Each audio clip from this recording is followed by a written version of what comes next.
You ask Tiger to solve. This deals with linear equations with one unknown. The final result is y equals -3. Let's solve it step by step. Group all constants on the right side of the equation. Add 24 to both sides.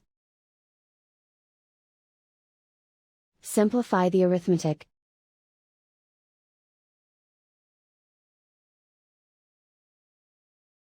Isolate the y. Divide both sides by -7. Cancel out the negatives. Simplify the fraction. Move the negative sign from the denominator to the numerator. Find the greatest common factor of the numerator and denominator. Factor out and cancel the greatest common factor. And so the final result is y equals -3.